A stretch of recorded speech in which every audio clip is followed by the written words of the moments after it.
మేము ఆధారాలు లేకుండా మాట్లాడటం లేదు. విమలమ్మ గారు మా మేనత్తే. కానీ మేము చేస్తున్న ఏమైతే మాట్లాడుతున్నామో వివేకానంద రెడ్డి గారి హత్య విషయంలో మేము ఆధారాలు లేకుండా మాట్లాడటం లేదు.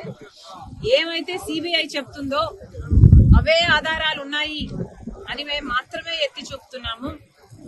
ఆధారాలు ఉన్నాయి కాబట్టే మాకు తెలిసింది ఫలాని వాళ్ళు హత్య చేపించారు అని మాకు తెలిసింది కాబట్టే మేము మాట్లాడుతున్నాము. మళ్ళీ అన్యాయం జరగకూడదు, మళ్ళీ హంతకులు చట్టసభలకు వెళ్ళకూడదు, ఈ హత్య రాజకీయాలు ఆగాలి అని మేమిద్దరం అక్కా చెల్లెలం ఈరోజు కొట్లాడటం జరుగుతుంది. విమలమ్మ గారి కొడుకుకి జగన్మోహన్ రెడ్డి గారు వర్క్స్ ఇవ్వడం జరిగింది, ఆర్థికంగా వాళ్ళు బలపడడం జరిగింది కాబట్టే ఈరోజు విమలమ్మ గారు ఆ విషయాన్ని గుర్తుపెట్టుకున్నారు.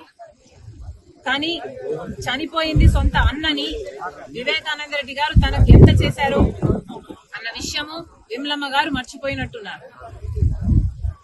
వయసులో పెద్దపడ్డారు, వయసు వచ్చింది, మర్చిపోవడం సహజమే, మర్చిపోయినట్టున్నారు.